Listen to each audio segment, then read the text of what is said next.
E aí, pessoa! Seja muito bem-vindo a esse episódio especial, que é uma parceria aí do Agro Resenha com a Agropecuária CFM, que desde 1908 trabalha incessantemente para a pecuária do nosso país, sendo a maior empresa vendedora de touros da raça Nelore aqui do nosso país, cara. E nesse episódio, nós vamos falar sobre a importância de se utilizar touros melhoradores no nosso rebanho. E para falar com a gente sobre isso, eu tô aqui com o professor José Bento Ferraz, que é professor na Faculdade de Zootecnia e Engenharia de Alimentos na Universidade de São Paulo, em Pirassununga. E o professor Bento é médico veterinário, também pela Universidade de São Paulo, possui mestrado e doutorado em genética pela Universidade de São Paulo também, além de ter feito seu pós-doutorado na Universidade do Nebraska, lá nos Estados Unidos. E tá falando com a gente aqui de Portugal, né? Professor Bento, muito obrigado por estar aqui com a gente e seja bem-vindo ao Agro Resenha Podcast. Paulo, é um grande prazer conhecer você, participar do seu trabalho, do Agro Resenha Podcast e me comunicar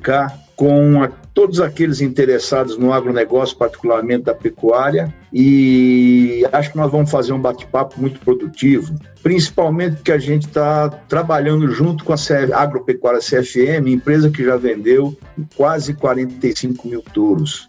Então, acho que é um prazer trabalhar com gente que realmente contribui para a pecuária brasileira. Exatamente. Isso é uma coisa muito interessante, né, professor? Porque assim, cara, vender 45 mil touros, basicamente você construiu meio que a história do negócio, né? Não sei se você tem essa mesma visão. Eu até brinco o seguinte, se você come carne, dificilmente você deixou de comer carne de um produto parente dos nossos touros. Verdade. O touro que mais vendeu sêmen no Brasil, que foi o CFM Backup, era um touro da CFM. E foi selecionado, graças a Deus, pela gente, já que nós estamos há 27 anos trabalhando nessa seleção da CFM. Então dá para falar disso de olho fechado, porque é a nossa vida, né?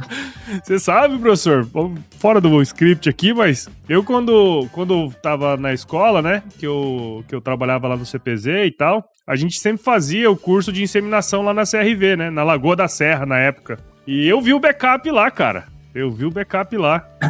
O backup realmente estourou em venda e a CFM, a gente pode dizer que existe genética CFM em todos os programas de melhoramento animal do Brasil que usam Nelore. Todos. Verdade. Porque a CFM também tinha animal PO, né? O backup era PO. E então dá muito orgulho trabalhar. Primeiro porque eles são gente muito séria, né? É uma empresa de ingleses e eles são muito rigorosos e muito cuidadosos, muito cautelosos, muito sérios. Então é muito bom trabalhar assim. Bom, você que tá aí do outro lado já viu, né? O bate-papo aqui é de dois caras que gostam de falar disso. Então, firma o golpe que nós já estamos de volta.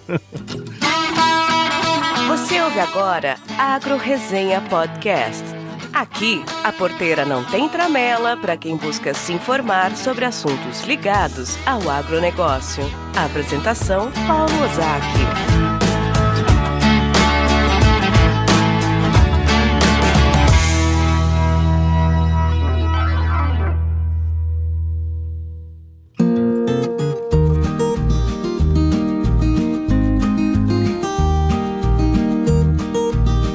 Bom, professor, a gente tá de volta aqui e antes da gente entrar, né, no tema propriamente dito aqui do nosso episódio, eu acho que seria muito bacana se o senhor pudesse contar um pouquinho da sua história aí pra gente, pra galera te conhecer melhor. Minha história é uma história curiosa e diferente, né? Eu não sei, a sua audiência é uma audiência de gente ligada ao agro, à pecuária, mas deve ter gente também que não mexe muito com pecuária. Sim. Eu nasci dentro da Faculdade de Medicina de Ribeirão Preto, da USP. Meu pai foi da equipe que fundou a faculdade. E a Faculdade de Medicina de Ribeirão Preto tinha uma característica importante. Ela foi fundada buscando especialistas nas várias áreas da medicina, principalmente no exterior, no pós-guerra, que esses caras, os jovens que os catedráticos não deixavam crescer, estavam procurando emprego, muitos não tinham emprego. Então, a Faculdade de Medicina de Ribeirão Preto foi formada com uma condição de que todos os professores morassem no campus e que todos os professores trabalhassem em tempo integral em pesquisa. Legal. Isso mudou completamente a cabeça da medicina. Então eu cresci lá, depois fui fazer que fui para São Paulo, que meus pais se aposentaram,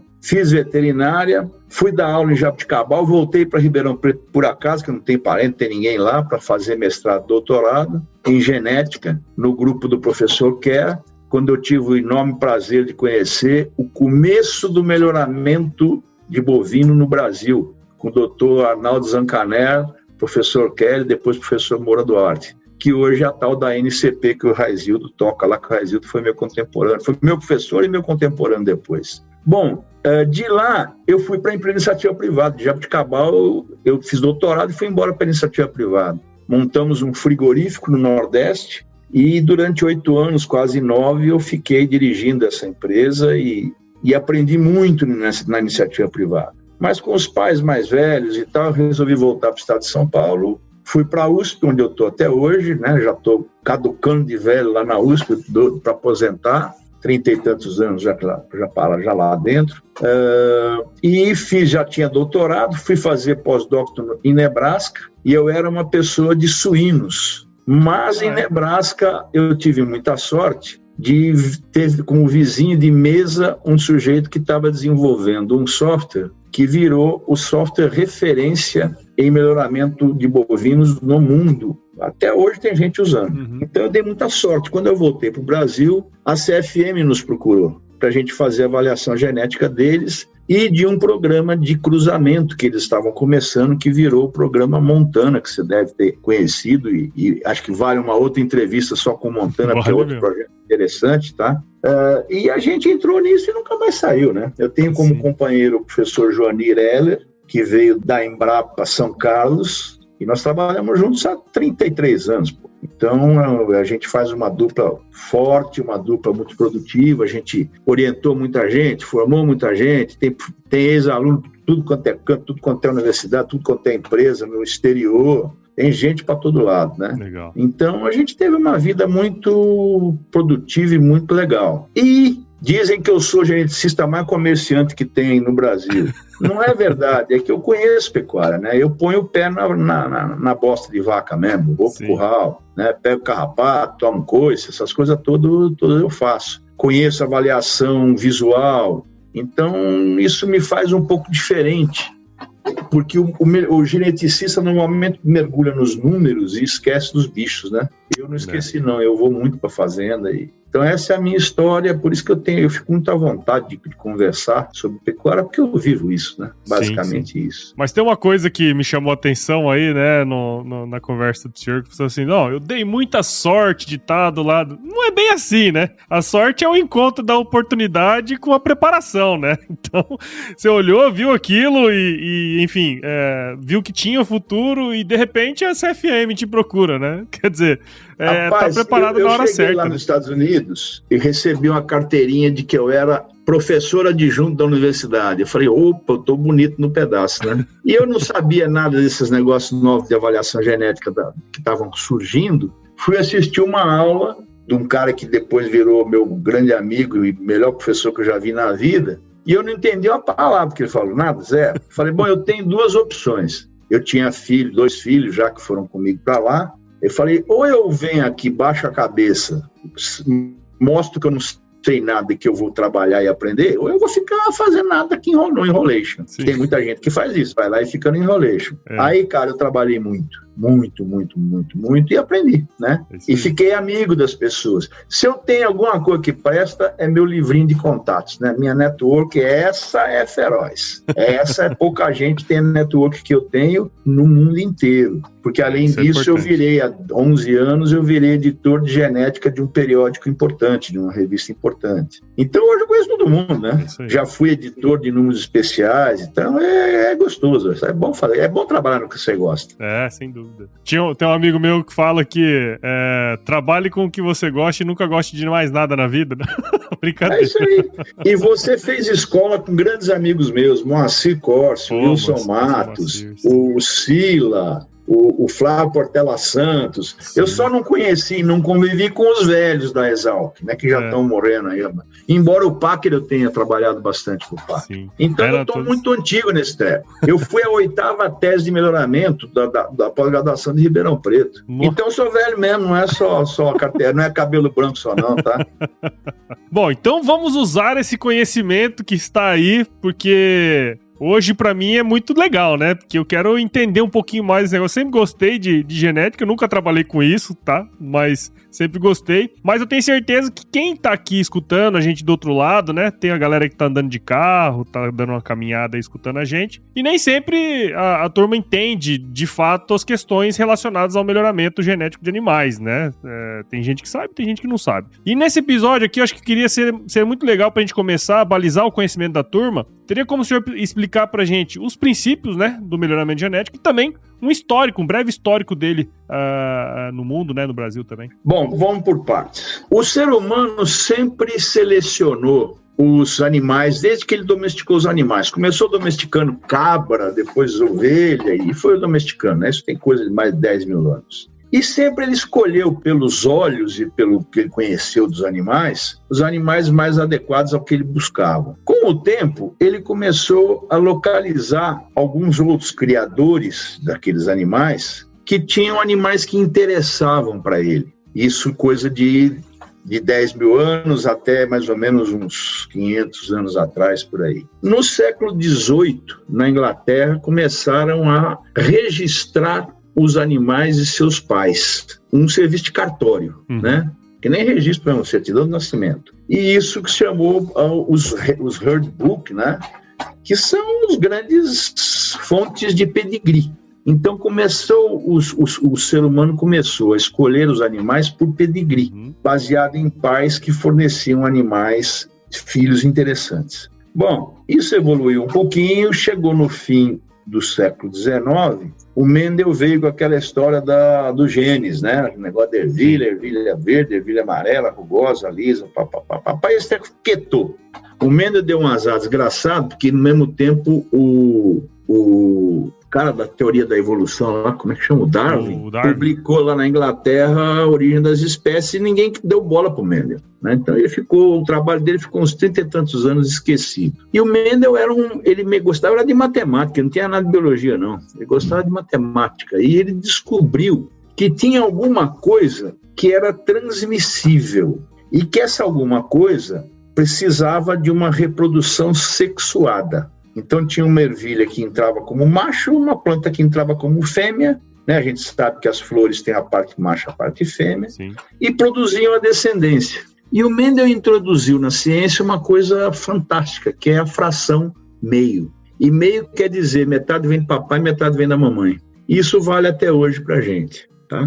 Com o tempo, no começo do século XX, os caras redescobriram as coisas de Mendel, e que foi feito no começo com plantas, né? E logo em seguida começaram a fazer com animais, principalmente galinhas e frangos no começo. E começou a dar certo a brincadeira. Bom, aí os caras começaram, aí veio ao mesmo tempo que veio a estatística. Os matemáticos começaram a trabalhar e desenvolver rotinas estatísticas. Aí nós já estamos nos anos 20 para os anos 30. Aí começaram a se formar profissionais nos Estados Unidos, principalmente em Animal Science, que é a zootecnia da gente, né? Quando eles começaram a se formar e foram trabalhar, veio a Segunda Guerra Mundial, botou todo mundo para a guerra, todos eles. E os Estados Unidos, né, entraram na guerra e começaram a bombardear a Alemanha, depois o Japão e tal, e fabricavam bombas nos lugares onde os aviões inimigos não conseguiam alcançar.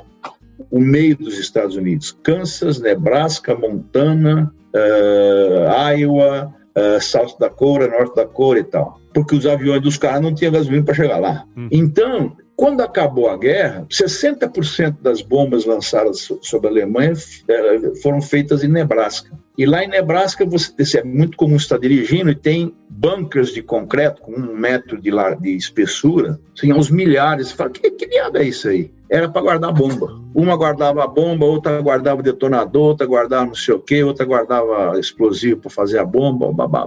Quando acabou a guerra, o Departamento de Defesa não tinha o que fazer com aquelas bases. Então doou para o Ministério da Agricultura dos Estados Unidos para fazer estações experimentais. E todos aqueles jovens zootecnistas que voltaram foram trabalhar nessas estações. Aí foi uma revolução. Por exemplo, Gordon Dickerson, que é a razão de eu estar aqui em Portugal hoje, nós estamos fazendo um trabalho com uma metodologia dele em homenagem a ele, que foi um grande amigo da gente, orientador do meu parceiro aqui de Portugal, foi trabalhar com galinha de postura na Califórnia. Aí os outros foram trabalhar com bovino, com gado de leite e tal, e montou-se uma ciência por trás disso. Agora vamos responder a sua pergunta. Eu falo muito, você tem que me cortar de vez em quando, tá? Não, pode falar, porque dessas histórias eu gosto. E a genética, que tem a ver com isso? Os caras começaram a estudar a relação do que os pais produziam com os que os filhos produziam. E começaram a dimensionar quanto da produção era de origem dos pais. Num negócio que a gente conhece hoje como herdabilidade, que é o quanto de uma certa característica é passado para os filhos. E aí vem um conceito extremamente importante para qualquer ouvinte do seu podcast, seja ele agricultor, seja ele criador de animais. A genética e melhoramento trata da gente tentar aumentar a frequência de genes no sentido de produzir progênies mais produtivas. O rebanho que você tem não há o que fazer, você já tem. Não tem como você mudar a expressão de um gene de um animal que está na propriedade. Mas eu posso sim escolher touros e vacas, ou seja, ou ovelhas e carneiras, ou bodes e cabras, ou peixe macho e peixe fêmea, que diabo for, tá? De tal maneira que os filhos dele me produzam coisas mais interessantes. Agora, de tarde eu recebi um comunicado de um pessoal que tem uma grande fazenda de leite ali em São Carlos, entre São Carlos e Descalvado, estado de São Paulo, e que cria a tal da vaca A2A2. Isso. É a vaca que produz um leite com uma caseína menos alergênica. E com isso as pessoas que têm alguma alergia a leite tomam e não acontece nada. Eu tenho um neto que tem alergia a leite, ele toma leite A2, beleza, não acontece nada. E o cara conseguiu desenvolver o rebanho dele todinho A2A2. Só tem vacas homozigotas. Então, é uma coisa totalmente genética que há 4 anos atrás, 5 anos atrás, ninguém falava, virou febre. Virou febre. Tem gente selecionando gado curraleiro pé duro para A2A2 para ter leite de pé duros que é A2. E eu acho isso fantástico.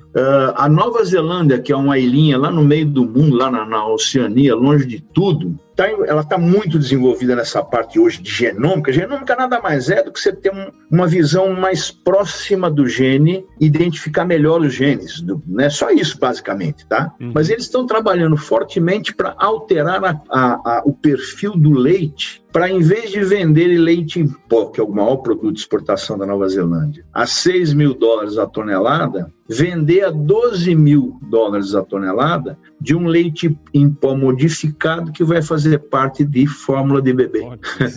Quando eu me formei em 77, eu já tinha me apaixonado pela genética, fui fazer doutorado nesse treco e eu achava que esse negócio ia dar certo. E deu. Genética é a ciência que está mudando mais rapidamente. Eu sou editor de genética de uma revista até hoje e, cara, não dá para acompanhar, não. Todo dia tem coisa nova e coisa pesada, sofisticada, né? E, então, no fundo, o melhoramento é você fazer uso da estatística, mais o pedigree, mais a genômica, se for o caso, para tentar identificar quem são os reprodutores mais adequados ao seu sistema. Aí tem uma coisa extremamente importante. O que é adequado, o que é bom, o que é top? Cada usuário tem um tipo de negócio. Cada fazendeiro tem um mercado, tem uma situação de ambiente, uma qualidade de pastagem, você agrônomo sabe muito bem disso, uma qualidade de mão de obra, um suprimento de alimentos diferente. Então não existe melhor touro, existe touro adequado para a sua situação. E para piorar, não existe melhor raça, existe raça adequada para a sua situação. E a variabilidade existente dentro da raça é muito maior do que entre raças. Então, todo mundo que vem de conversa diz que é a minha raça, é a raça melhor que vai resolver teus problemas, está vendendo conversa, guspe, tá? Vendendo saliva. Existem animais bons e ruins em todas as raças. O importante é que cada criador entenda as avaliações genéticas e passe a comprar touro adequado para o seu negócio. Tem um gaúcho que chama Fernando Veloso, que escreveu há 3 anos atrás, um artigozinho para o Beef Point, lá do Miguel Cavalcante, que é teu contemporâneo também, um pouquinho mais velho que você acha. Teve aqui no podcast, inclusive, já também.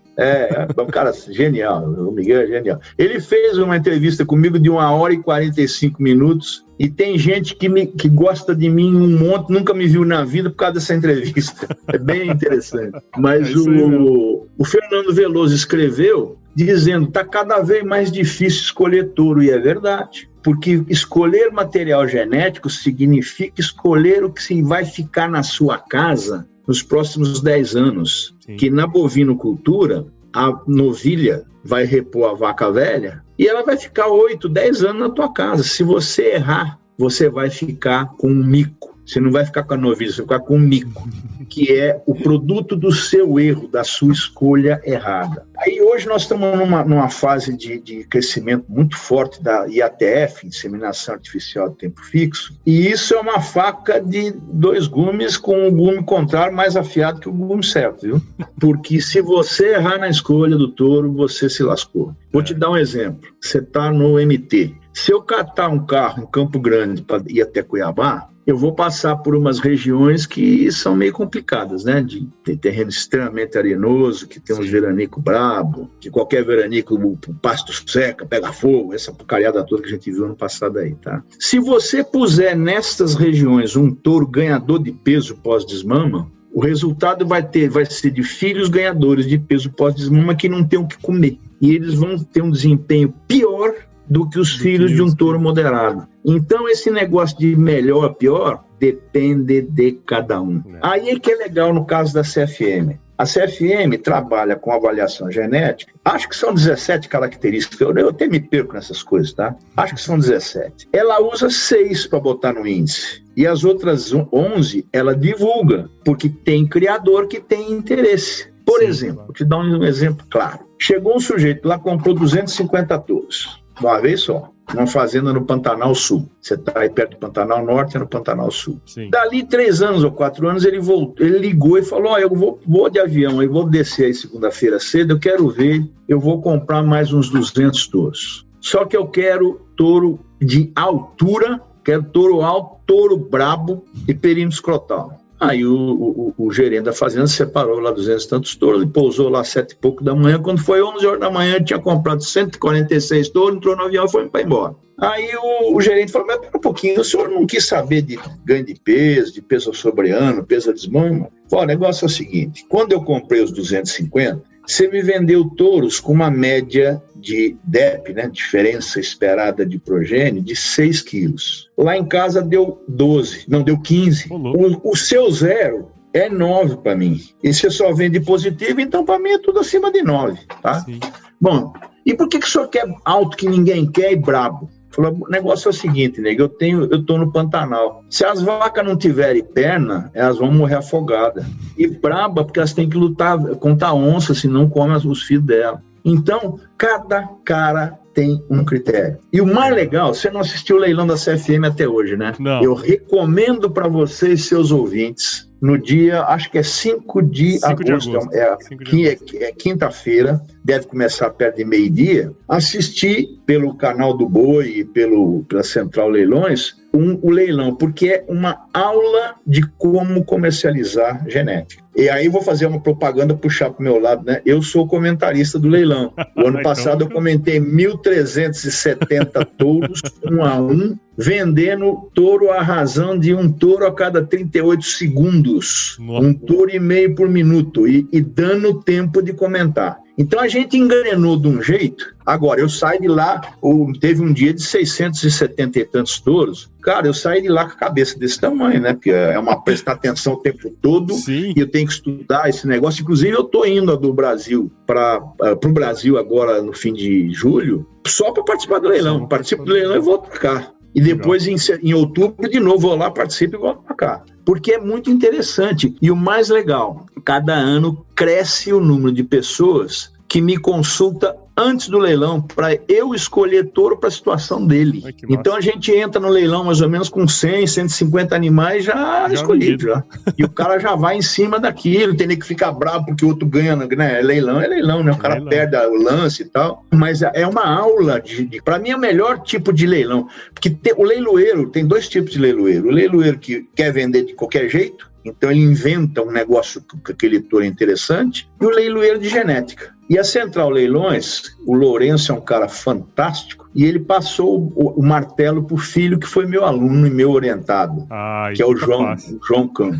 E o João é um gênio, que ele conhece, ele sabe genética, e ele é um gênio. Escuta pega um dia Central Leilões e vejo no leilão, você vai ver que o leilão dele é diferente. Ele ressalta o que o animal tem de genética. Então, né, era para responder em 3 minutos, eu respondi em 20, tá? Mas a genética é isso, genética é você saber usar. Então, o que acontece? Com a EATF, aumentou muito a responsabilidade de quem escolhe touros, muito a responsabilidade dos veterinários, agrônomos e zootecnistas que estão dando consultoria, e muito mais a responsabilidade do dono do rebanho. Ele não pode mais ir na fazenda de vez em quando, não, cara. Ele tem que conhecer o seu rebanho para fazer as escolhas certas.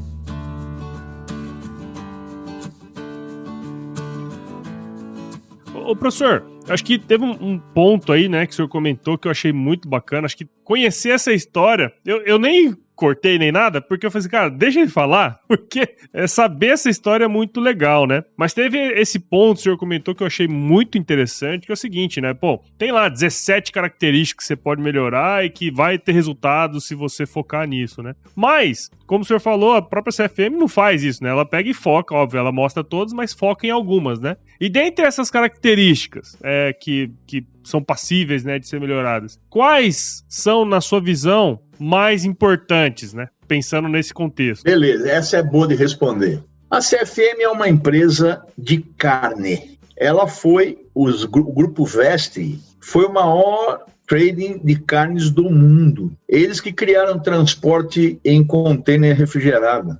Eles, no começo do século XX, eles eram fortes comerciantes de carne seca, que era o que não tinha frio, né? Então, eles tinham propriedades na Austrália, Nova Zelândia, Argentina, Uruguai, Brasil, Venezuela, e metiam um monte de coisa lá, sacos de carne, e vendiam na Europa, no mundo inteiro. Quando começou a ter comercialização de carne refrigerada ou congelada, eles viraram uma potência gigantesca. E aí, eles em 1908 vieram para o Brasil e montaram um frigoríficozinho, que é um dos maiores do Brasil até hoje, que era o frigorífico Anglo, lá em Barretos, tá? Que existe até hoje. Não é mais deles, que eles saíram do negócio de indústria, mas eles foram comprando fazenda no Pantanal e fizeram a linha do Pantanal até Barretos. Então, as fazendas, muitas delas já foram vendidas, mas algumas ainda existem, tem corredores de alameda de bambu.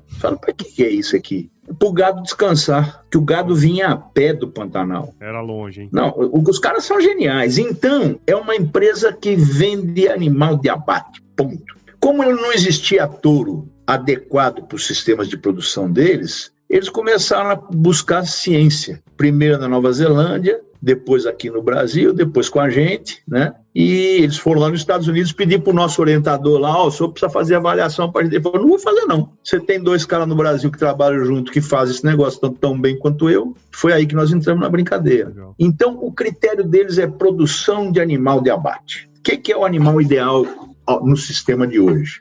É um animal que vai me dar 20, 21 arrobas com menos de 2 anos de idade. Com esse animal, me dá prêmios do tipo cota Hilton, cota, como é que chama esse negócio agora? Cota China, né?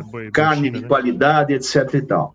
Então, essa é a missão da CFM. Ela produz não sei quantos, lá 12, 15, 20, 18 mil animais de abates por ano, mais ou menos isso, e vende 1.000 e poucos touros, né? não é o negócio principal dela. O negócio principal dela é animal de abate mesmo. Sim. E hoje em dia, 100% do gado que vai para o abate vai antes de completar 2 anos de idade. Cota Hilton dá 93%, cota Hilton Machinho dá 98%, dá um ou outro bicho que escapa, tá? Porque é o foco. Agora, qual é o foco? Essa é a pergunta que você fez. O foco é o seguinte, o que me paga? Vou selecionar para marmoreio. Você pode selecionar, problema seu. Quem vai pagar? Carne marmorizada é a melhor carne que tem. Não é, para mim não é. Para Zé Bento Ferraz não é. Eu não gosto de gordura demais, tá? Tem gente que gosta, tudo bem. Só que os frigoríficos não pagam. Os frigoríficos agora, que está faltando boi, eles não estão pagando nem gordura de cobertura, estão pagando mais. Então, o que paga a conta? Peso a desmama paga a conta para quem vende bezerro. Ganho de peso pós-desmama paga. Peso ao sobreano, que é meio perto do abate, paga. Perímetro escrotal já pagou, a gente está diminuindo a importância desse negócio, porque já chegou meio no limite. Musculosidade paga. E tem uma coisa que nenhum programa brasileiro foca e que a CFM foca, que é precocidade sexual. Nos anos 90, a CFM expunha as novilhas aos 18 meses para ver quem é que emprenhava. Mas isso criava 2 estações de monta dentro da fazenda e isso é uma bagunça a fazenda. Aí eles resolveram, foi exatamente nesse ponto que nós entramos na brincadeira, expor as novilhas aos 14 meses. Aí você fala, não vai dar, que isso, a novilha acabou de mamar outro dia, não vai emprenhar. No começo não emprenhava quase nenhuma mesmo, né? 10%, 6%, 7%. Hoje, uns 60% do rebanho da CFM já é composto de filhas de novilhas precoces. Então, esse conceito de precocidade sexual aos 14 meses, quem começou foi a CFM. Hoje tem um monte de fazenda fazendo isso, mas a base está na CFM. Foi lá que nós descobrimos as linhagens precoces, principalmente a linhagem Golias, né? Que era um touro muito pouco usado no Brasil e que dá animal precoce, dá animal com gordura boa, animal que primípara, que emprenha bem. Então, a precocidade sexual passou a fazer parte do índice CFM. Então, o índice CFM é um número sem unidade, né, porque ele é dividido por desvios padrão, que leva 20% de peso a desmama, 20% de ganho de peso pós-desmama, 20% de peso ao sobreano, 10% de perímetro escrotal, 10% de precocidade sexual e 20% de musculosidade. Então, se você escutou o que eu falei e começou a desenhar um boi na sua cabeça, você está acabando de ver o animal no curral do abate ou então a carcaça pendurada. O bicho é musculoso, jovem, ganhou peso e a irmã dele está parindo na fazenda com 2 anos e pouco. Então, é isso que a CFM faz. Mas tem cobertura de gordura, tem altura, ossatura, eu quero um touro mais ossudo, pronto, tem a DEP lá, você quer, porque é informação. Sim. O fato é que o Fernando Veloso, falando dele de novo, está certíssimo. Você tem que estudar para comprar touro. E por que a CFM está vendendo 1,5 touro por minuto nos últimos 3 anos? Porque a gente trabalha o cliente antes. Falei com o Neto ainda ontem. Me manda logo a planilha. Ele está recebendo os dados agora. Essa semana que vem já tem planilha. Eu já vou estudar a planilha agora. E já vou pegar as pessoas, já vou mandar a planilha para as pessoas já. Você que quer fazer vaca, que você quer comprar um caminhão de touro, então 100 para você escolher, tá? Então o sujeito vai preparado, vai sabendo o que ele quer comprar. Então não é um leilão comum que você vai de Alegre lá, não. Sim. Agora, tem cara que vai para comprar um touro. Eu tenho um aluno que foi para comprar um touro, comprou 4, vendeu 2, ganhou dinheiro e ficou com 2. Esse ano ele vai comprar de novo, ele vai lá comprar um, ele tem por pouco gado, tá? Ele ganhou dinheiro, eu tô vendo seus violas e guitarras aí atrás, ele ganhou dinheiro tocando viola, é um aluno absolutamente fantástico, cabeça excelente que ele tem. E o dinheirinho que ele tem, ele compra bezerra, agora tá comprando touro, botando nas bezerras, não sei o que, e tá fazendo a vida dele. Isso é bacana, quer dizer, é um touro que serve para todo tipo de tamanho, de fazenda e tudo mais, né? Mas essa visão que o senhor deu foi muito interessante, quer dizer, vamos selecionar para aquilo que tem características importantes do ponto de vista econômico, né? Quer dizer, vai dar retorno econômico pro produtor lá no final, né? Se você me escutar no dia do leilão lá, você vai ver que eu vou falar muito de vaca. Qual é o problema da pecuária brasileira hoje? 2 problemas. Primeiro, não tem vaca. Segundo, as vacas que tem, conseguem desmamar aí mais ou menos 60 e poucos % em bezerro. Então elas não são férteis, não são precoces, não emprenham como primípara e nós temos uma pecuária de péssimo desempenho. Ah, mas tem muita gente boa. Não, tem muita gente boa. Aí no seu estado, que é o maior estado de concentração de bovinos hoje, tem muita gente boa. Mas tem muita gente que não é boa, não. Sim. Maioria, na verdade. Então, hoje em dia, se alguém me perguntar, eu tenho lá umas 100 vaquinhas, o que eu faço? Escolhe um touro para fazer vaca boa. Você vai levar de troco os bezerros bons também, mas você precisa ter vaca boa para a tua propriedade começar a melhorar. Claro. Eu tenho um grande amigo, que é meu compadre, ele era professor lá em Jabuticabal de patologia. E eu levei para escolher touro na CFM, meu Deus, há mais de 20 anos atrás. E ele vivia de vender bezerro. Os bezerros dele tinham 2 safras vendidas, porque todo mundo queria comprar os bezerros dele. Aí ele começou a falar, não, então pera um pouquinho, se a turma está comprando bezerro, esse povo está ganhando dinheiro com os meus bezerros, agora eu vou fazer esse ciclo completo. Então ele vai comprar só vaca top, e ele tem um rebanho assim, show. Aí ele compra 2 touros, 3 touros, sabe? É assim que ele funciona. Então a CFM tem essa grande vantagem, embora com muito conhecimento por trás, ela oferece touro para cliente de qualquer tamanho. Tem gente de 100 touros, 150, tem gente de 1 touro. Sim. E tem umas coisas super legais comercialmente. Por exemplo, eles têm pontos de entrega que se você comprar, 1 touro ele te entrega naquele ponto. Por exemplo, Cuiabá é 1. Mas se você comprar um caminhão de touro, ele entrega na sua propriedade em qualquer lugar da malha viária brasileira. Não vai entregar só num lugar que tem que pegar rio de 15 dias de barco, não dá, tá? Mas vai entregar no barco. Então tem essas coisas que são muito legais. Então tá cheio de cliente que compra 1, 2 touros. Aí tem a velha história que você botou no seu roteiro. Mas esses touros são muito caros.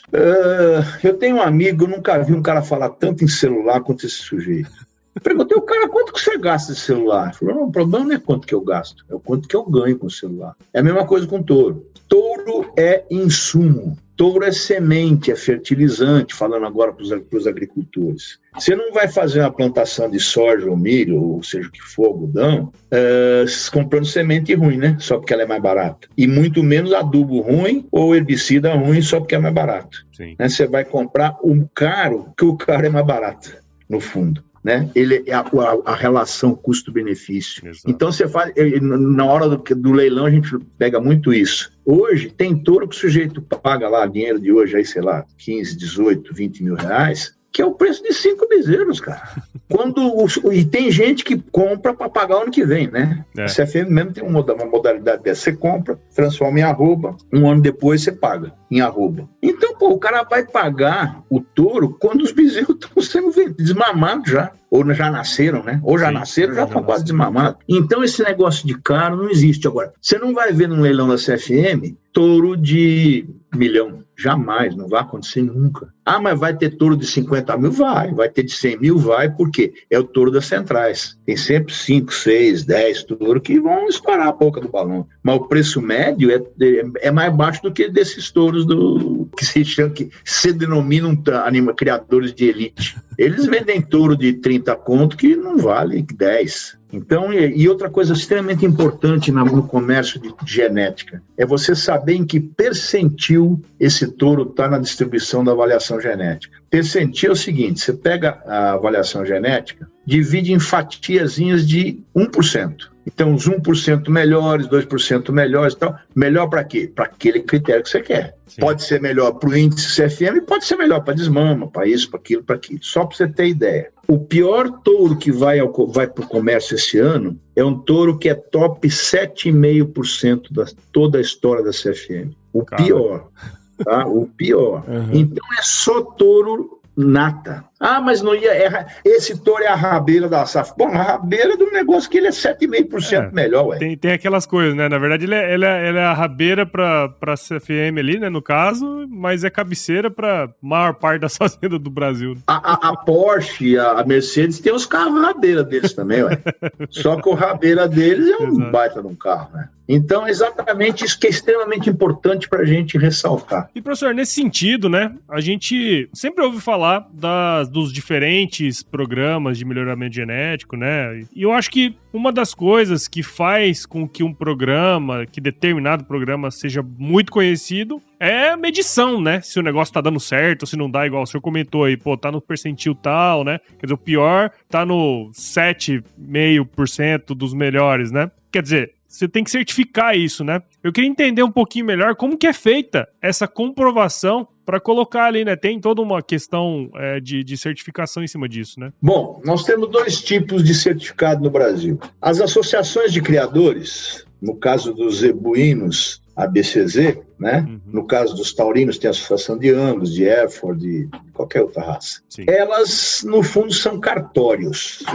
E elas te vendem um animal que passou por um critério de registro, critério visual. Só que o visual, ele é muito ruim. As metodologias de seleção foram melhorando tanto que hoje a gente já tem genômica para seleção. Então, você tem que comprar o que você te dá melhor previsibilidade de que ele tem alguma coisa para transmitir. Então, esse negócio de visual, que eram as exposições que vendiam muito, muita gente quebrou a cara porque o visual, você está comprando um touro bonito, mas ele não comprova que ele tem coisas boas a transmitir. Então, isso chama avaliação genética. Então, até as associações de criadores estão usando bastante avaliação genética. Por exemplo, a BCZ, que tem a criação de Nelore, por exemplo, que é a raça mais prevalente no Brasil, ela faz o tal do PMGZ, Programa de Melhoramento Genético do Zebu. Eles vendem a avaliação genética agora. Eu te falei, o pior animal que nós vamos vender na CFM é top 7,5%. Eles vendem 25%, 30%, 40%, 50%. Eu recebi uma vez um catálogo de um vendedor de touro muito conhecido, ele vendia 94% dos machos como touro. Então ele está vendendo rabeiraça, né? Isso a gente não faz, a rabeira a gente põe no gancho. Isso é uma coisa extremamente importante. Aí, nos anos 90, começo dos anos 90, 92, foi criado o tal do CEIP, Certificado Especial de Identificação e Produção, que é uma coisa aprovada pelo Ministério da Agricultura, e a CFM é o CEIP número 3 e o CEIP número 1 em Nelore, até nisso ela é pioneira, e esse CEIP permite que você venda até 30% da safra como reprodutor. Agora, 2 anos atrás, mudou isso para até 40%. O único programa que vende 31,5% do Brasil é a CFM. Nós vamos chegar nos 40%, mas vai demorar mais, quanto que é 8, mais 17 anos para chegar lá, tá? Que é o limite. Então, o CEIP foi o grande responsável por uma mudança drástica na cabeça do comprador de touro, porque só vai vender aquilo que está entre os melhores, ponto. Definido num projeto que foi aprovado pelo Ministério. Isso é de extrema importância e isso mostra o porquê o Brasil tem tantos programas de CEIP hoje. Só no Nelore tem CFM, que é o pioneiro, depois veio a Delta G, que agora chama Delta Gen, depois veio a Jacarezinho, que virou Delta Gen, agora é Companhia de Melhoramento, Nelore de Produção, e tem mais um monte de gente, tá? De programas. E eles são sérios. Aquele pessoal da Embrapa Gado de Corte, como é que chama lá? O Gene Plus, tá? Lá da Embrapa Gene Plus. É tudo gente séria. Porque, se não for sério, o mercado identifica logo quem não é sério. E o cara pode vender esse ano, o ano que vem não vende mais não. É um mercado que precisa de muita confiança, né, professor? É extremamente confiança. Totalmente confiança. Primeiro, DEP é um número. Se for mal feito e o touro não representar na fazenda no ano que vem, os filhos nasceram uma porcaria, o cara não volta para comprar, não. E nós estamos com um problema muito sério no Brasil hoje, eu tenho que ressaltar isso. A CFM seleciona toda a parte de medição dela, que termina ao sobreano, é feita a nível de pastagem, com suplementação mineral. Tchau. Por quê? Porque é o sistema onde o touro vai trabalhar. Isso. E tem os criadores de elite, entre aspas, tucham comida e turbinam o bicho desde o dia que o bicho nasce. Então, toda a fase de medição é feita numa condição que não é a condição que os filhos do touro vão nascer. Aí você vende o touro. Então, você vende um touro pesado, 700 e tantos quilos, tá? Esse touro não vai se reproduzir na primeira safra direito, porque ele está com sobrepeso. Às vezes ele não vai nem andar. Eu tive uma fazenda 3 meses atrás, 2 touros, a unha deles era desse tamanho assim, eles não conseguiam andar. Tiveram que dar regime nos touros e fazer o casco para eles tentarem aproveitar a estação de monta. Tentaram. Então esse primeiro ano já foi-se embora. E isso está acontecendo direto. E, para piorar, os filhos dos touros vão crescer num ambiente que não é onde os touros foram medidos. Então aquela DEP é uma DEP fantasiosa, ela não vai acontecer de fato. O caso da CFM, como ela mede tudo no campo, e tem outros criadores que fazem isso também, tem muita gente boa no Brasil no genético, tá? Você vende o touro, o que aconteceu com aquele cara dos 250 touros, você vende um touro de DEP 6, os filhos não dão 6, dão 15, porque o sujeito tem uma situação melhor, tem comida, tem não sei o quê, o touro reage. Por isso que 60 e tantos % dos compradores da CFM são compradores que estão voltando às compras. Eu tenho isso comigo também, que o principal indicador se o negócio é bom ou ruim não é a compra, né? É a recompra, né? Esse que é o... É a recompra, é o principal, né? Isso é o que eu brinco quando eu falo para pecuarista, eu falo assim, olha, eu não gosto de pecuarista. Pecuarista é um bicho atrasado, um bicho tradicionalista, que tem um negócio chamado fertilidade auditiva, ele emprenha pelo ouvido. Ele escuta uma conversa e vai lá e compra esse genética baseado na conversa. Aí, dali 2 anos, ele vê que o treco não era bem aquilo, ele muda de rumo. Só que o negócio dele, a fêmea, vai ficar 8 anos dentro de casa, 10 anos, então mudar de rumo não resolve nada, ou seja, manteve o rumo dentro de casa. E quem paga o mico é o pecuarista. Então eu falo, eu não gosto de pecuarista, eu quero conversar com o empresário da pecuária. O empresário é o cara que faz conta, é o cara que projeta o negócio e segue a sua projeção. Você é empresário, você sabe disso. Se você não projetar a tua vida, você está morto, meu. Está morto. Então, eu acho que, na realidade, eu gosto muito de provocar. Sempre que eu dou palestra e tal, eu provoco. Porque provocar significa você tentar tirar o cara da zona de conforto. E a zona de conforto de um pecuarista que desmama 65%, 70% das vacas em bezerro não existe, ele está quebrado. Ele pode não quebrar, mas ele vai comer cerca, ele vai comer depreciação e ele não vai evoluir. E eu falo, olha, meus amigos, eu não estou preocupado com a sua pecuária, eu estou preocupado com a pecuária dos seus netos. Essa é a minha maior preocupação. Minha contribuição para a pecuária é tentar promover material genético que vá deixar fêmeas para os próximos 10 anos e depois netas, ou seja, eu estou tentando trabalhar 10, 20 anos na frente. Sim. E há 20 e tantos anos eu estou com a CFM, 27, quer dizer, deve estar bom para eles, né?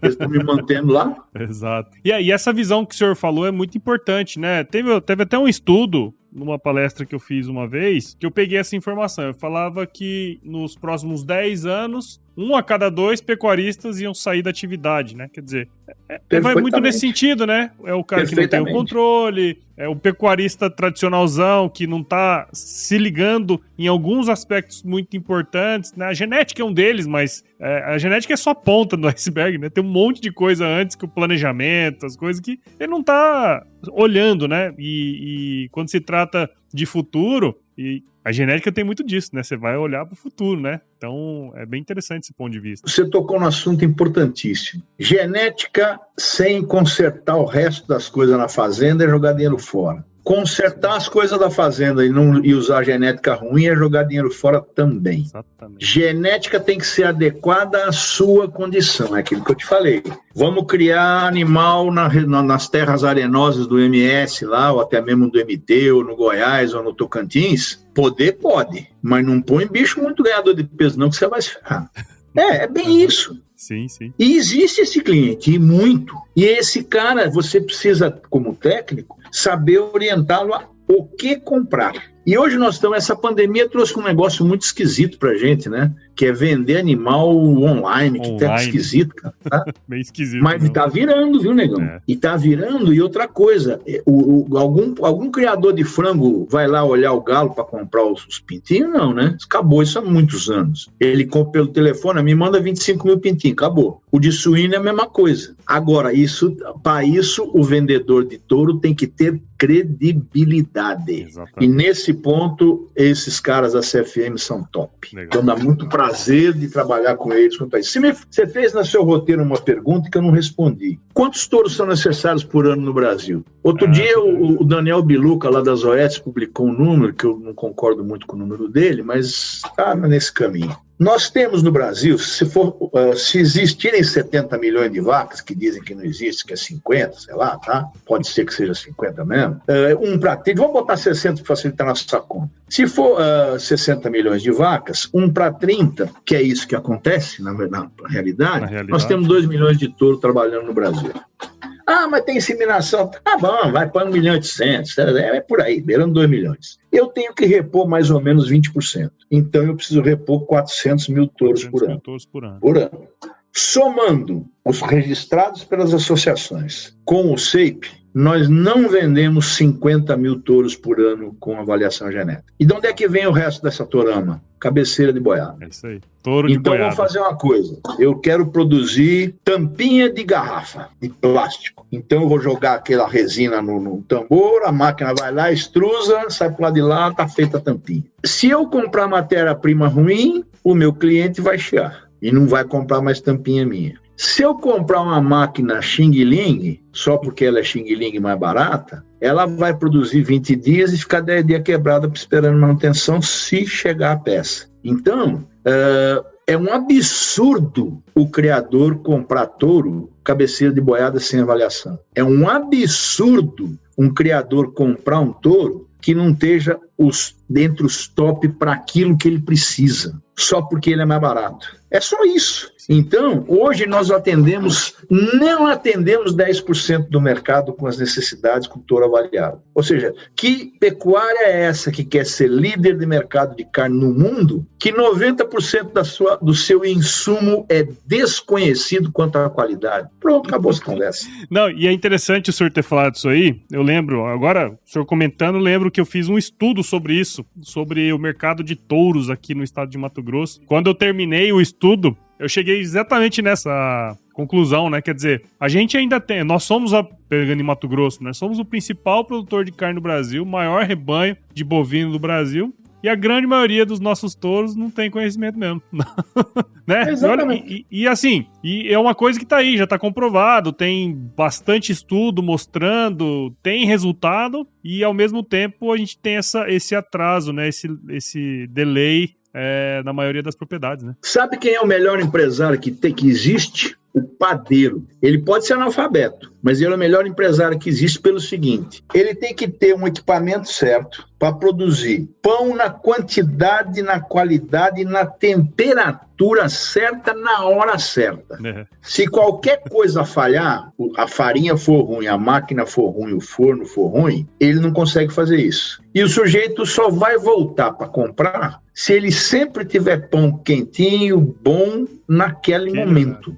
Então, o melhor empresário do mundo é o padeiro. E ele não compra porcaria de equipamento, porque ele se ferra. É isso aí. O cara que compra pão não volta nunca mais, né, cara? Não volta nunca mais. O melhor pão de Pirassununga tá ficando velho. E ele, não sei se ele está trocando, se morreu o padeiro, ele trocou, não sei. O pão tá assim, a qualidade. Eu não estou comprando mais pão lá, não. Agora não, que eu não estou nem comprando pão, tá? Mas eu não tenho comprado mais pão lá dele, porque não é o pão que era. Sim. Então, eu acho que o pecuarista e o lavoureiro, né, o agricultor, sabe disso. Agricultor não compra adubo de qualquer um. Agricultor compra aquele adubo que deu certo. Semente, então, ninguém mais guarda na garrafa ou na lata semente para plantar ano que vem. Isso não existe, nem índio faz isso mais. Né? Os índios estão virando lavoureiro também. Sim. Por quê? Porque é um atraso de vida. Então o pecuarista tem que abrir o olho. Touro não é caro, touro é a coisa mais barata que existe. Eu tenho um amigo, aliás, esse leiloeiro amigo meu fala para mim: olha, avião, nós viajamos junto outro dia, falou: avião, tem uma coisa que você não precisa perguntar preço, é gasolina. Conta da boa. Você soube de um problema que teve da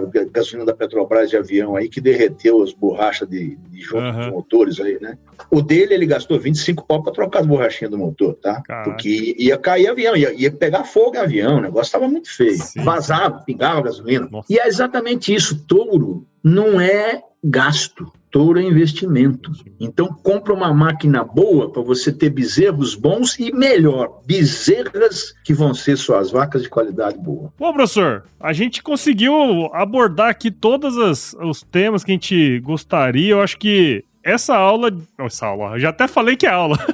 Esse episódio foi uma aula para quem quer entender um pouquinho mais sobre a questão do melhoramento genético, né, dos programas de melhoramento e sobretudo, sobre como você aplica isso, né, na fazenda, porque eu, na minha época de escola, estudei uma parte desse... A gente fazia leilão, né, lá na Exalc tem o leilão da Exalc também, e a gente acabava tendo que estudar um pouco. E hoje, com essa explicação, muitas das coisas que eu fazia lá veio com mais clareza, assim, né? E a importância e o como que a gente tem que usar isso de maneira inteligente, né? Que eu acho que esse é o grande ponto. Então, professor, eu queria muito agradecer o senhor por participar aqui com a gente no podcast, né, no Agro Resenha. Eu tenho absoluta certeza que quem tá do outro lado aí, escutando esse episódio aí no carro, caminhando, lavando louça, né? Porque hoje as mulheres mandam nós lavar a louça, nós tem que lavar a louça, né? Eu tenho certeza que a turma entendeu a importância de se utilizar aí touros melhoradores no nosso rebanho, né? E o potencial que existe em cima disso aí. Então, muito obrigado, professor, por participar aqui e parabéns pelo seu trabalho aí já longínquo, né? Muito obrigado, Paulo. Eu me coloco à disposição sua se você quiser gravar outras conversas aí, porque eu acho que a gente que está na ciência, na universidade, se a gente não fizer esse conhecimento chegar no produtor, a gente está perdendo tempo. Então, eu acho que é isso que é importante, eu gosto desse tipo de atividade, pode contar comigo a hora que você precisar. E volto a dizer, genética é uma coisa séria e é um insumo. Então, aqueles que puderem, no dia 5 de agosto, quinta-feira, depois do meio-dia, assistir o leilão da CFM lá na Central Leilões, no canal do Boi e tal, vocês vão ver o que é comercializar genética. Eu acho que isso, e mais do que isso, como 2/3 dos compradores são recompra, é porque dá certo, né? E vai ser um prazer, eu queria estar lá com vocês, e depois quando você for veicular esse negócio, me manda, porque eu queria ter esse podcast também para escutar. Não, pode ter certeza que isso aqui vai rodar, mais que notícia ruim. Mas não tem, eu me ponho à disposição dos seus ouvintes aí, para a gente tirar outras dúvidas quando for necessário, e quem sabe a gente faça alguma outra com alguns detalhes aí outra hora. Tá sem bom? dúvida, Um grande abraço para vocês todos. É isso aí. E até acho que nesse sentido, professor, se o senhor quiser deixar aí algum contato, onde o pessoal pode encontrar o senhor aí para trocar uma ideia e tudo mais. Esse negócio de e-mail funciona. Outro dia o Lourenço lá na Central Leilões fez um negócio chamado Roading Farm. Foram 5 dias de palestras. E eu coordenei um dia, eu dei palestra e debati com 6 criadores. Tinha 7.800 pessoas nessa palestra. Olha. Rapaz, tá chovendo e-mail até hoje. Mas eu acho legal isso, que a função nossa é essa. Sim. Então, meu e-mail é jbferraz@usp.br. Quem quiser fazer contato, é um prazer tentar atendê-los. Tá bom? É isso aí. Muito legal, professor. Então, você que está aí do outro lado, escutando esse episódio, esse bate-papo aqui, que foi super legal, acesse o site da CFM, o www.agrocfm.com.br, acompanhe as novidades lá deles, o leilão vai acontecer dia 5 de agosto, então, mesmo que não for para comprar, né, professor? Só de assistir, entender aquele processo todo, para quem gosta, né? Eu acho que é muito legal. Também, siga a CFM nas redes sociais, é só procurar por @agrocfm, tanto no Instagram como no Facebook, no Twitter, no YouTube, né? Então, tem muita informação bacana lá no site deles, eles mantêm lá um blog com vários textos bacanas lá também. Então, tem muita coisa legal que dá para consumir aí, espero que você que tá aí do outro lado possa comparecer lá no leilão virtual, né? Isso que é o legal. de várias coisas aí que aconteceram, pelo menos uma coisa é legal, né? Muita gente pode acompanhar mais do que se fosse presencial, né? Grande abraço, então, para vocês e contem comigo. É isso aí, parabéns, professor, pelo seu trabalho. Muito obrigado. E aí, aqui, eu sempre finalizo com uma frase de muita sabedoria, viu, professor? Que eu acho que esses produtores aí que não querem utilizar touro provado, né, touro melhorador, a gente tem que chegar para eles e falar uma frase de muita sabedoria, que é o seguinte: se chover não precisa molhar a horta. É isso aí, é isso aí, é isso aí. Se chover não precisa molhar a horta. É isso aí. Muito bom, grande abraço para vocês, muito obrigado.